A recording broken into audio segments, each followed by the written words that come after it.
Hello बच्चों, चलिए प्रश्न को पढ़ते हैं। धातुओं को उस क्रम में व्यवस्थित कीजिए जिसमें वे एक दूसरे को उनके लवड़ों के विलयनों में से प्रतिस्थापित करती हैं। मुख्य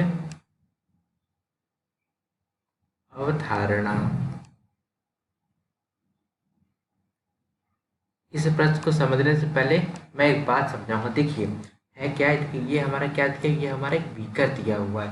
बीकर में हमने क्या डाला हुआ, जिंक की रॉड डाली। अब जिंक की रॉड डालने से ही कॉपर सल्फेट का विलयन है, कॉपर सल्फेट का जली विलयन है। इस विलयन में हमने क्या किया, जिंक की रॉड डाल दी। जिंक की रॉड डालने से क्या होता है, जिंक की रॉड डालने से ऐसा होता है कि ये नीला कलर है ना विलयन का, ये धीरे धीरे हल्का नीले की तरफ जाने लगता है।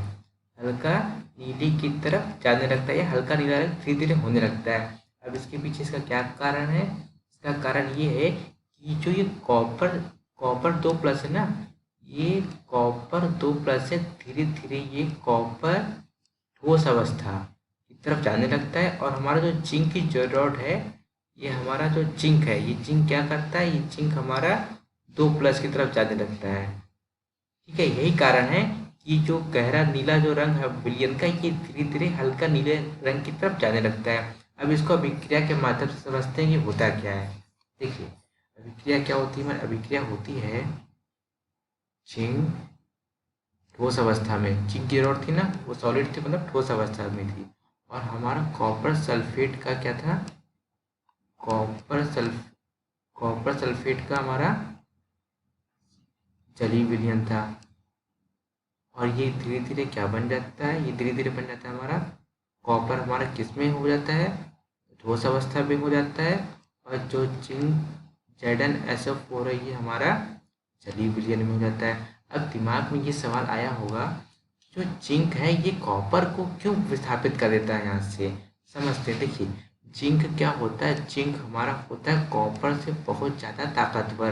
अब ऐसा क्यों है, एक होता है मानक अपचयन विभव, मानक अपचयन विभव। मानक अपचयन विभव का मान ज़्यादा होता है, जिस कारण कॉपर क्या करता है, जिंक क्या करता है, जिंक कॉपर को विस्थापित कर देता है। अब मानक अपचयन विभव का मान ज़्यादा है, इसका अंदाजा हमें कैसे लगेगा, इसका अंदाजा हमें लगेगा विद्युत रासायनिक श्रेणी से। विद्युत रासायनिक श्रेणी, विद्युत रासायनिक श्रेणी से हमें इसका अंदाजा लगेगा। अब देखिए, विद्युत रासायनिक श्रेणी में मैं आपको कुछ बता रहा हूँ। देखिए, ये हमारा मैग्नीशियम, एल्यूमिनियम, जिंक, आयरन, और ये हमारा हो गया कॉपर। अब इसमें क्या है कि हम इस श्रेणी में, ये विद्युत रासायनिक श्रेणी है, अब इसमें ऊपर से नीचे की तरफ जाएंगे तो हमारा क्या करता है, मानक अपचयन विभव का मान बढ़ता है। यानी कि सबसे ज़्यादा मानक अपचयन विभव का मान किसका ज़्यादा है, कॉपर का। तो कॉपर क्या होगा, कॉपर 2+ हमारा क्या करेगा, कॉपर की तरफ जाने लगेगा।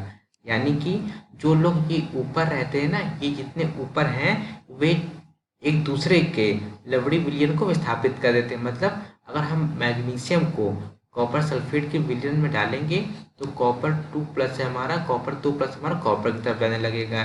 ठीक इसी तरीके मैग्नीशियम, एल्यूमिनियम, जिंक और आयरन की रॉड को अगर हम कॉपर में डालेंगे तो यही अभिक्रिया होगी।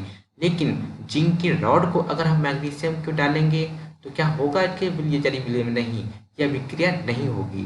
ठीक, यह अभिक्रिया नहीं होगी। तो हमारा क्या होगा, हमारा यही होगा कि जो लोग जितने भी ऊपर हैं, ये एक दूसरे के लवड़ी विलयन को प्रतिस्थापित कर सकते हैं। आशा करते हैं आपको यह प्रश्न समझ आया होगा। और इसका जो हमारा जो ये यही इस हमारे प्रश्न का उत्तर है। उन्होंने क्रम पूछा तो यही हमारा क्रम है। आशा करते हैं आपको समझ आया होगा। धन्यवाद।